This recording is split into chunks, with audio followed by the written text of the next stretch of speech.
지난 2020년 7월 14일 경기 회복과 새로운 100년을 위한 한국판 뉴딜이 발표됐습니다. 한국판 뉴딜은 선도국가로 도약하는 대한민국 대전환 선언입니다. 비대면 산업 육성으로 디지털 국가를 만들겠다는 디지털 뉴딜, 기후변화에 대응하고 친환경 경제를 이루겠다는 그린 뉴딜, 그리고 이를 뒷받침하는 안전망 강화까지 총 160조 원 투자로 190만 개의 일자리를 창출한다는 국가 대전환 혁신 프로젝트 한국판 뉴딜. 2020년 대한민국이 K 뉴딜로 경제 극복과 세계 경제 선도를 이뤄낼 수 있을까요? 한국판 뉴딜을 국가 발전 전략으로 삼아 정부의 역할과 책임을 힘있게 실천하겠습니다. 네, 코로나19 사태가 경제와 사회 구조까지 바꿔놓고 있는데요. 정부가 포스트 코로나 시대 국가 성장 전략으로 한국판 뉴딜 종합 계획을 발표했습니다. 한국판 뉴딜은 디지털 뉴딜과 그린 뉴딜을 통해서 새로운 100년을 설계하고 대한민국을 선도 국가로 대전환시키겠다는 야심찬 계획입니다. 네, K-뉴딜이 왜 필요하고 이를 통해 어떤 미래를 만들 계획인지 두 분의 정책 담당자를 모시고 K-뉴딜의 모든 것을 알아보겠습니다. 과학기술정보통신부 장석영 2차관, 기획재정부 방기선 차관부와 함께 자세히 이야기 나눠봅니다. 어서 오세요. 네, 어서 안녕하세요. 아주 국민들의 관심이 굉장히 높습니다. 예. 이 코로나19 위기인 지금 왜 예. 한국판 뉴딜을 추진하는지 설명을 해주시죠. 잘 아시다시피 코로나19 대응하는 데 있어서 방역 측면에서는 우리나라가 어떤 나라보다 잘 대응하고 있습니다. 네, 그렇죠. 잘 아시는 것처럼 헌신적인 우리 의료진들하고 국민들이 방역 수칙을 잘 지키고 있는 것이어서 이 자리를 통해서 다시 한번 감사를 드립니다. 네. 근데 방역은 이렇게 잘하고 있는데 경제나 사회 전체적으로 보면은 좀 어려움이 있습니다. 코로나 발생 이후에 일자리도 많이 줄어들고 있고 비대면 중심으로 여러 가지가 바뀌고 있습니다. 네. 이런 상황을 맞이해서 정부 전체적으로 대응을 좀 해보겠다는 겁니다. 우리뿐만 아니라 여러 나라들이 다 같이 대응을 하고 있습니다. 그래서 크게 두 가지를 생각할 수 있을 것 같아요. 네. 첫 번째, 일자리가 많이 없어졌기 때문에 단기간에 좀 신속하게 일자리를 좀 많이 만들 필요가 있겠다. 두 번째는 이렇게 일자리를 만드는 사업들이 단지 이렇게 단기적인 데 그치지 않고 우리 경제나 우리 사회 체질 전체를 바꾸는 대한민국 사회 전체가 한 번 더 업그레이드하고 도약할 수 있는 계기를 만들겠다는 그런 생각입니다. 사실 지금까지 우리는 추격형 경제, 추격 국가였어요. 그렇죠. 이번 한국판 뉴딜을 통해서 선도형 경제, 선도국가로 갈 수 있다고 생각합니다. 그걸 위한 어떤 종합적인 국가 전략이 한국판 뉴딜이라 그렇게 생각합니다. 첫 번째 주제입니다. 첫 번째 주제는 대한민국 대전환, 새로운 100년의 설계입니다. 자, 새로운 100년의 설계를 위해서 이제 한국판 뉴딜 프로젝트가 시작이 됐습니다. 이 프로젝트 무엇을 하기 위한 것인가요?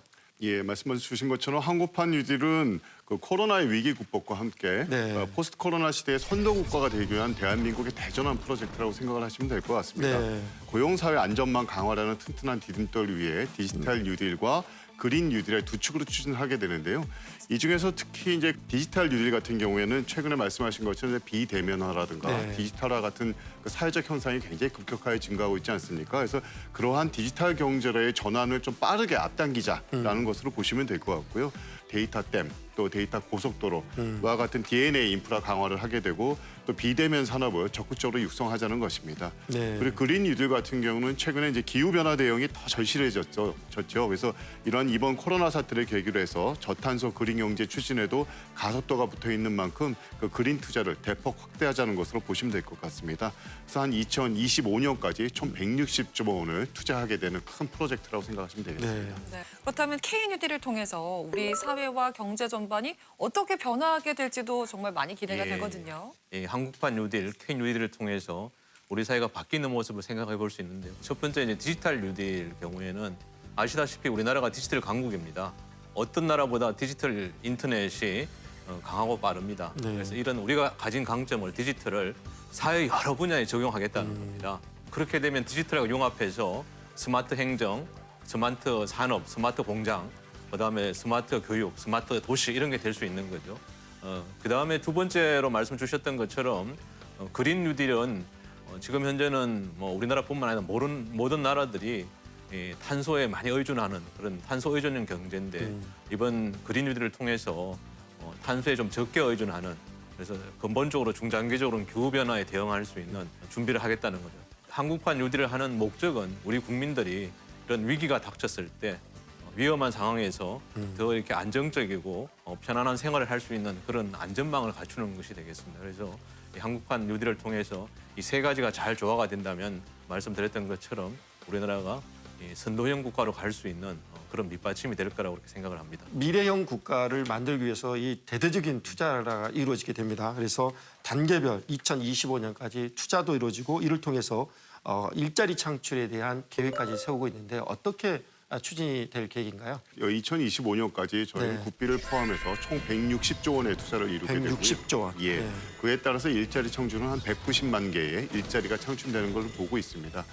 이거를 디지털 뉴딜, 그린 뉴딜, 안전망 그래서 그 분야별로 좀 살펴보게 되면 네. 디지털 뉴딜에는 총 사업비가 58조 원이 투자가 되고요. 여기서 네. 일자리가 90만 개 창출될 거를 보고 네. 있습니다. 그래서 여기에는 뭐 DNA 생태계 조성이라든가 비대면 산업 육성, SOC 디지털화 같은 것 등에 집중 투자가 이루어지게 되고 그린 뉴딜은 총 사업비 73.4조 원이 투자가 되게 되는데요. 여기서 한 66만 개 정도의 일자리가 창출될 거를 보고 있습니다. 그래서 여기는 기후 변화에 대응 강화, 또 녹색 인프라 구축, 또 잘 아시는 것처럼 신재생 에너지를 확산하게 되는 문제, 그런 녹색 산업을 새롭게 만들어지는 그런 부분에 집중 투자가 이루어지게 됩니다.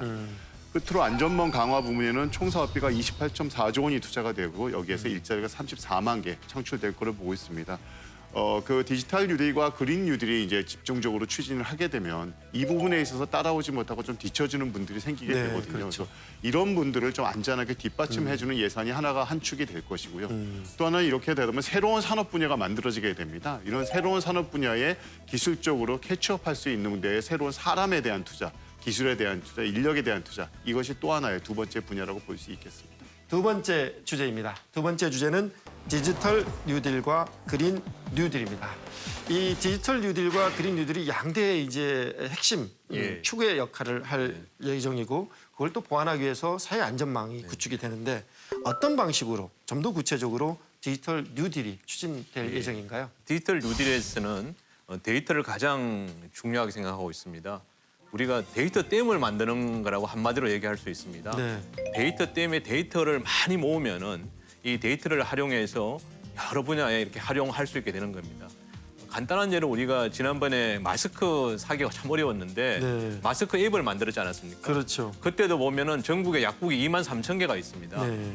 2만 3천 개 약국에서 마스크를 판 내용들, 재고가 얼마나 있다 이런 내용들을 초고속 인터넷을 통해서 건강보험심사평가원, 심평원이라고 그러죠. 네. 심평원의 정보를 다 줍니다. 그럼 심평원에서 이 정보를 모아서 앱을 만들어가지고 앱을 통해가지고 국민들이 볼 수 있게 되면은 네. 내가 어디 가면 마스크를 쉽게 살 수 있다 이런 거 알 수 있잖아요. 그거와 똑같습니다. 데이터 때문에 데이터를 많이 모으면은 이 데이터를 분석해서 여러 분야에 쓸 수가 있는 거죠. 그래서 공공 분야에 쓰면은 스마트 행정이 되고 네.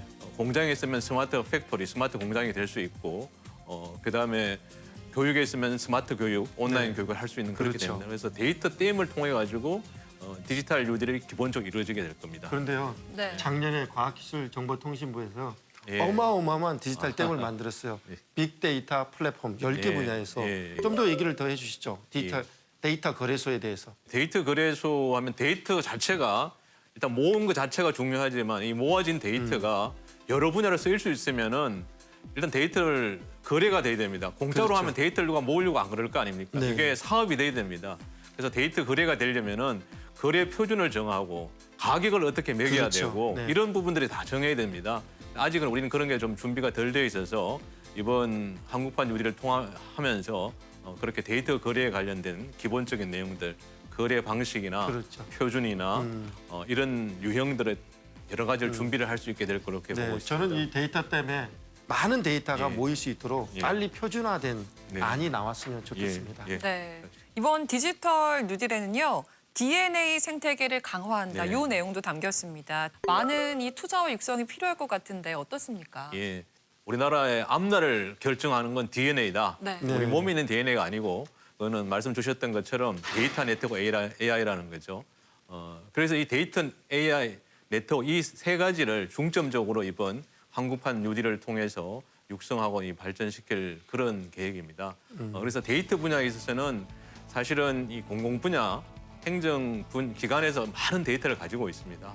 그래서 이 데이터를 일단은 약 한 14만 종 정도를 이번에 공개를 해서 민간에서 활용할 수 있게 그렇게 할 계획입니다. 데이터 개방을 하고 그다음에 5G가 대표적인 데이터 고속도로인데 지금 우리나라가 작년에 세계 최초로 5G 상용화를 했는데 적극적으로 이 데이터 고속도로 국민들이 많이 이용할 수 있게 하기 위해서 25년까지는 한 70% 이상의 국민들이 5G를 쓸 수 있게 데이터 고속도로를 이용할 수 있게 그렇게 할 생각입니다. 그다음에 중요한 것이 AI인데 결국은 데이터가 네. 고속도로를 통해서 가공되는 것이 AI입니다. 그런데 그렇죠. AI는 인공지능인데 네. 이 사람의 지능을 흉내낸 거잖아요. 네. 가만히 있어서 자기 혼자 스스로 지능이 생기는 게 아닙니다. 그렇습니다. 네. 데이터를 학습을 해야 됩니다. 한국판 뉴딜을 하면서 이 데이터 AI 학습용 데이터를 만드는데 2,900억 이상을 투자해서 인공지능이 학습할 수 있는 기초를 닦고 또 그러면서도 단기간에 일자리도 많이 만들 수 있는 그런 준비를 하고 있습니다. 이 교육 인프라와 또 SOC 인프라들에 대한 디지털 대전환도 속속 추진된다 이렇게 들었습니다. 말씀해 주시죠. 예, 교육 인프라에 대해서 먼저 좀 말씀드리겠습니다. 대표 과제로 생각하고 있는 그린 스마트 스쿨이라는 것인데요. 우선 첫 번째로는 안전하고 쾌적한 학습 환경을 좀 만들어 보자라는 것이고 하나는 온라인과 오프라인이 융합할 수 있는 교육 인프라를 만들어 보자는 것이었습니다. 네.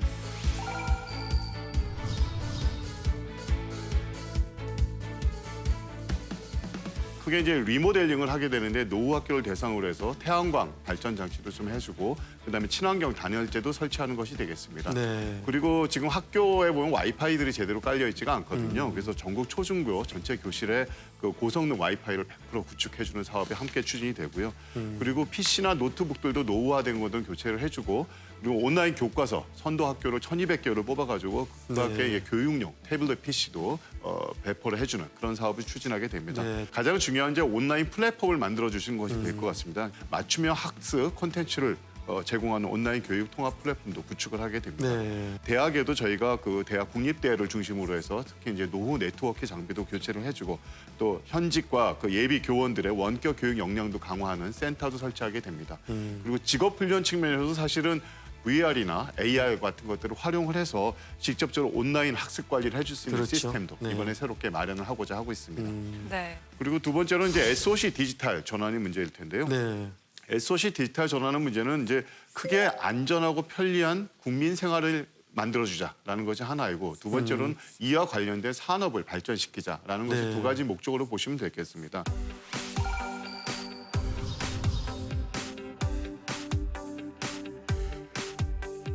그래서 특히 이제 교통 문제라든가 디지털 트윈, 그다음에 수자원, 재난 대응 같은 4대 분야의 핵심 인프라의 관리 체계를 좀 디지털화하도록 하고요. 네. 그리고 이를 통해서 안전한 국민 생활을 보장하려고 합니다. 그리고 저희가 뭐 이미 출발을 해서 준비를 하고 있습니다. 이제 스마트 시티 그리고 스마트 산단 이 부분에 대해서도 좀 더 확대를 해서 도시나 산단에서 좀 더 획기적인, 효율적인, 또 편리한 삶을 누릴 수 있도록 저희 국민들에게 제공을 하고자 하고 있고 마지막으로는 이제 물류도 굉장히 스마트화해야 된다는 것들이 많이 제기가 되고 있습니다. 그래서 이런 스마트 물류센터를 위한 물류센터 디지털화도 함께 추진하고자 합니다. 이번에 이 코로나19로 비대면 서비스에 그렇죠. 네. 대한 중요성이 확 높아졌어요. 이 비대면 서비스에 있어서는 비대면 서비스를 할 때 정말 자격 있는 사람이 거기 들어왔는지 인정이라고 하죠. 인정. 자격 있는 사람이 들어왔는지 또 서비스를 이용하고 있는데 해킹이나 또 다른 나쁜 콘텐츠가 들어오면 안 되니까 그런 보안 문제 이런 부분도 이번에 좀 같이 볼 생각입니다. 그다음에 우리 기업들 입장에서 보면은 비대면 관련해서 이번에 16만 개 중소기업들에게 비대면 관련 재택 근무를 한다, 원격 네. 근무를 한다 이런 솔루션이 소프트웨어를 구매할 수 있게 지원하는 그런 사업도 하고 있습니다. 네. 그다음에 세 번째로는 이게 결국은 비대면이 사업이 돼야 됩니다. 그렇죠. 우리 소상공인들이나 전통상인 이런 분들이 비대면 환경에서 디지털 환경에서도 사업을 할 수 있게 그렇게 지원을 해야 됩니다. 그래서 한 32만 개 정도의 어떤 그런 소상공인들을 위해서 우리가 온라인 기획전이나 이런 것도 해서 비대면이 결국은 비즈니스로 연결될 수 있게 그렇게 지원할 생각입니다. 우리 차관보님, 이 디지털 뉴딜과 함께 이 그린 뉴딜이 이 한국판 뉴딜 정책의 핵심 이제 양대 축이라고 할 수가 있는데 그린 뉴딜의 핵심 내용은 무엇이고 어떻게 추진할 계획이신가요? 예, 그린 뉴딜이라 그러면은 사실 그동안 저희가 탄소를 굉장히 많이 사용을 하는 경제 구조를 이루어져 그렇죠. 왔었죠. 네. 그래서 이번에 그린 뉴딜의 큰 목적은 좀 저탄소 친환경 경제 구조로 전환을 해보자라는 것이 가장 큰 목표가 될 것 같고요. 이 탄소에 배출하는 그 배출원을 보면 산업 부분에서 사실 절반 이상의 탄소들이 배출이 되고 있고 네. 그 이외에 저희가 그 생활하고 활용하는 건물 그리고 자동차와 같은 수송 부분에서 상당히 많은 그 탄소들이 배출이 되고 있습니다. 그래서 네. 전반적으로는 이러한 부분에 있어서의 탄소 배출량을 줄이는 것이 이번 그린 뉴딜의 이제 핵심 사업이 되겠는데요. 그걸 위해서 우선은 도시, 공간, 생활 인프라의 녹색 전환을 추진하게 됩니다. 여기 네. 한 30조 원의 투자가 25년까지 이루어지겠는데 대표적으로 보시면 이제 저희가 공공 건물, 공공 건축물에다가 선도적으로 에너지 고효율 구조로 전환하게 되겠고요. 예를 들면 임대주택 23만 호, 또 문화시설 같은 곳에 그린 리모델링을 하게 되겠고 아까 좀 전에 말씀드린 학교의 건물들도 그렇죠. 오래된 것들을 그린화하는 것이 여기에 포함이 될 거로 보고 있습니다. 그리고 두 번째로는 이제 신재생 에너지의 문제입니다. 저희가 저탄소 분산형 에너지 확산을 위해서 25년까지 36조 원을 투자해서 일자리 한 20만 개를 창출하는 걸 목표로 하고 있는데 여기면 대규모 해상풍력 단지라든가 또 태양광을 자가용으로 발전하는 것들을 지원을 해주고 해서 그 재생에너지 발전 용량을 한 25년까지는 현재의 3배 이상으로 확대하는 것을 목표로 네. 삼고 있습니다. 그리고 마지막으로는 이제 녹색 산업 혁신 생태계를 구축하는 문제인데요. 여기서 앞서 말씀드린 스마트 산단을 25년까지 15개로 확대를 하도록 하고 소규모 사업 중에 미세먼지가 굉장히 많이 나오죠. 그런 미세먼지를 좀 감축할 수 있는 사업들도 현재보다는 3배 정도 더 확대하는 것을 저희가 추진을 하고자 네. 합니다. 네, 이번에 이 그린 뉴딜을 통해서 제로 에너지화를 추진하신다고 하는데 이 내용은 어떤 건가요? 제로 에너지화라는 건 저희가 이제 그 코로나19를 계기로 해서 기후변화 대응 이런 저탄재 사회 이제 관심이 굉장히 커지지 않았습니까? 파리 기후 변화 협정에 따라서 금년 말까지 2050년 장기 저탄소 발전 전략을 수립해서 유엔에 제출할 예정입니다. 그래서 아직 목표를 저희가 탄소 중립이라는 것을 언제까지 하겠다는 걸 말씀드릴 수는 없습니다만 요 연말까지 각계의 의견을 수렴을 해서 저희가 탄소 중립을 추진하도록 하겠고요. 이번 그 뉴딜 대책에는 앞으로 우리가 탄소 중립을 지향한다라는 큰 목표를 담았습니다. 네. 세 번째 주제입니다. 세 번째 주제는 10대 간판 산업 육성입니다. 이 정부에서 한국판 뉴딜의 세부 과제로 10대 과제를 설정을 했어요. 먼저 디지털 뉴딜의 핵심 사업 어떤 것들이 네. 있나요? 디지털 뉴딜의 핵심 사업은 3가지입니다. 네. 아까 전에 말씀드린 데이터 댐, 그다음에 지능형 AI 정부, 네. 스마트 의료 인프라 이렇게 3가지입니다. 데이터 댐은 말씀드렸던 것처럼 데이터를 모아서 여러 분야의 어떤 활용을 통해서 사회 전반의 디지털을 촉진하는 그런 사업이 되겠죠. 그다음에 지능형 정부, AI 정부는 대표적으로 쓸 수 있는 게 블록체인이나 AI나 네. 이런 걸 쓰는 건데 블록체인을 사용하면은 우리가 부동산 거래를 하면은 거래 당사자가 만나야 돼요. 파는 사람, 사는 사람이 그렇죠. 만나야 되는데 이거 만나기 힘들어요. 네. 토요일 날 부동산에 가야 되는데 하루 쉬는데 일주일 일하고 가서 만나기 어렵잖아요. 그러니까요. 그러면은 블록체인을 하면 굳이 만나지 않더라도 음. 파는 사람, 사는 사람이 계약을 성사시킬 수 있고 또 계약이 되면은 이걸 가지고 또 토지대장, 건축대장 다 등록해야 됩니다. 그렇죠. 그런 것도 또 찾아다니기 힘든데 그런 걸 없앨 수 있어요. 블록체인을 통해서.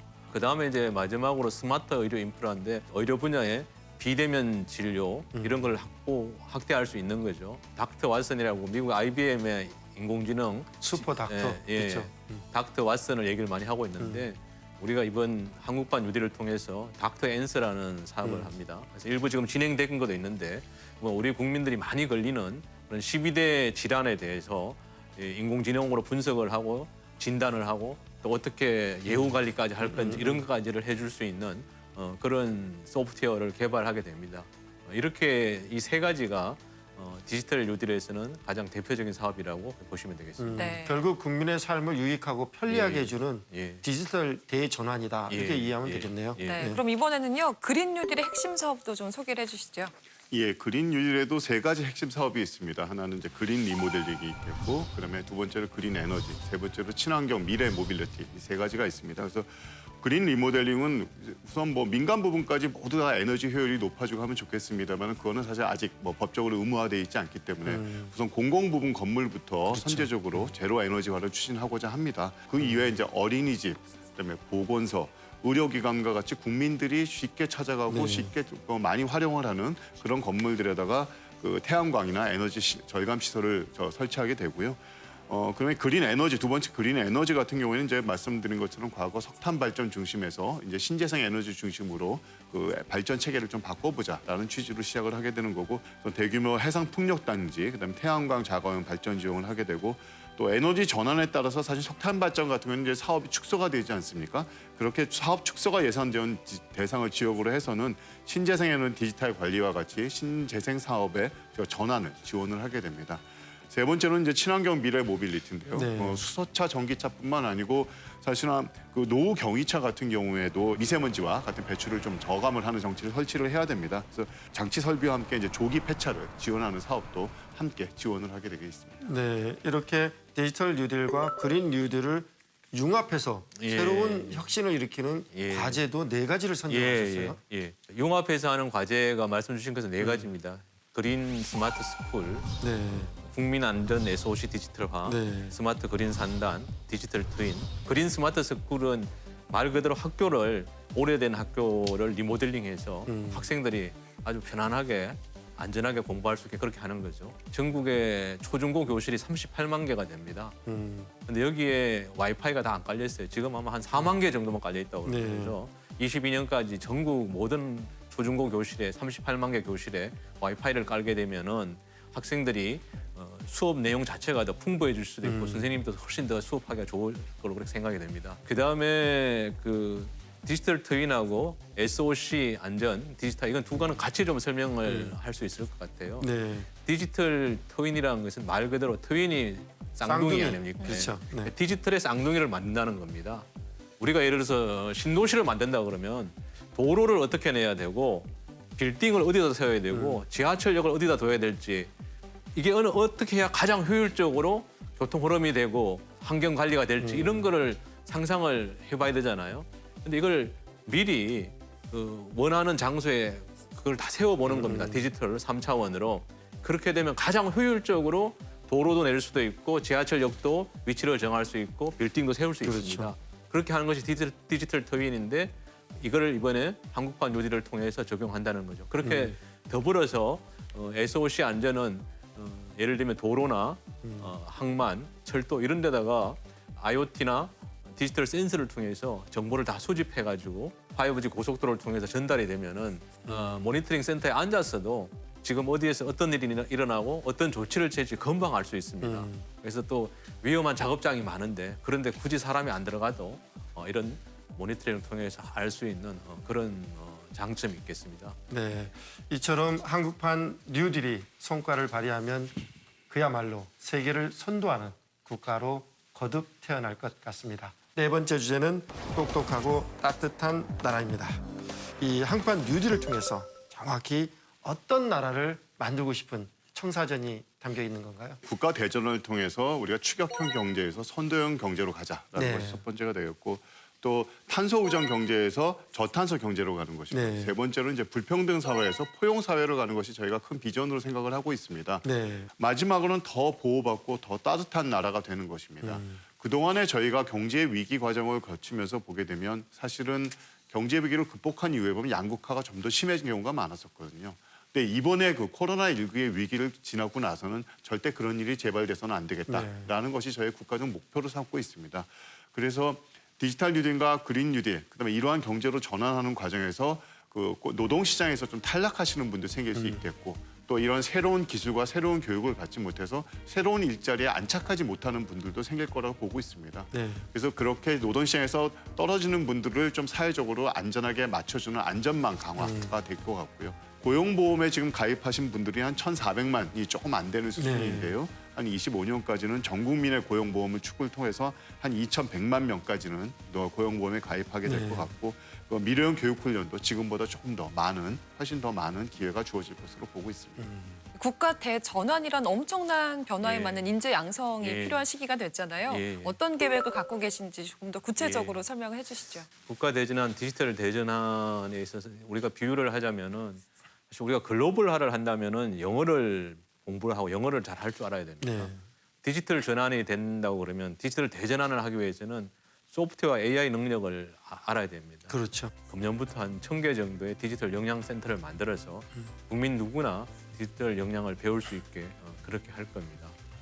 그렇게 하고 두 번째로는 또 이걸 말씀도 계셨지만 직업과 같이 연결시켜서 볼 수 있습니다. 이게 디지털 전환을 통해서 일자리가 디지털 중심으로 바뀌게 되면은 지금과 다른 직무 역량들, 지금과 다른 직무 기술들을 필요로 합니다. 그래서 직업 전환 교육에도 네. 우리 한국판 요지를 통해서 적극적으로 지원할 수 있도록 그렇게 할 계획입니다. 네, 이 K듀디를 종합적으로 추진하려면 아무래도 그렇죠. 제도 개혁도 필요하지 않을까 싶습니다. 이 부분은 어떻습니까?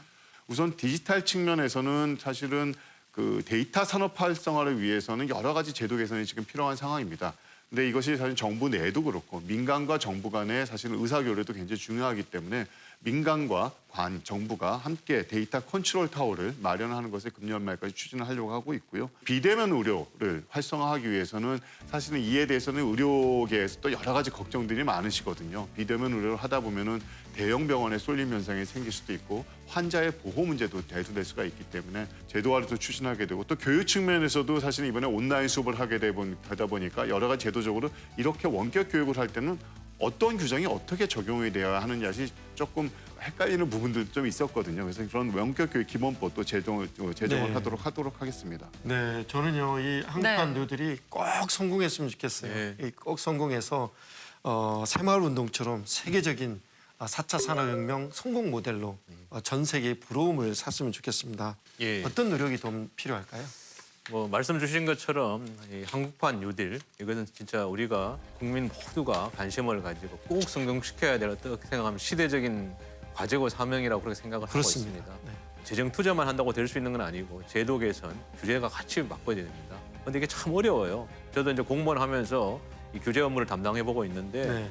규제가 잘 개선 안 되는 게 결국은 이해관계자들끼리 서로 상충하고 충돌되는 지점이 많이 있습니다. 네. 대립이 되고 있으면 전혀 진행이 안 돼요. 그래서 제가 외람되지만 좀 드리고 싶은 말씀은 한국판 뉴딜을 추진하는 과정에서 서로 대립되는 그런 이해관계가 있더라도 상대방 입장이 어떤 건지 상대방 입장에서 한번 생각해보고 더 이해하려고 노력하고 또 한 발짝씩 양보하고 이렇게 해서 좀 합의를 이뤄나가고 제도 개선이 되면 좋겠다는 생각이 듭니다.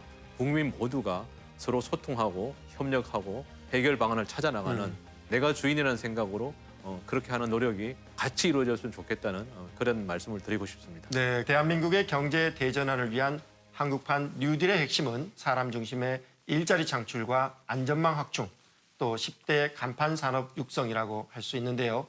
한국판 뉴딜이 대한민국의 100년 새로운 미래를 향한 커다란 디딤돌이 되었으면 좋겠습니다. 네, 이를 통해서 지금의 위기를 극복하고 우리나라가 세계를 선도하는 국가로 우뚝 서길 기대해 보겠습니다. 오늘도 토요 포커스를 시청해 주신 여러분 고맙습니다.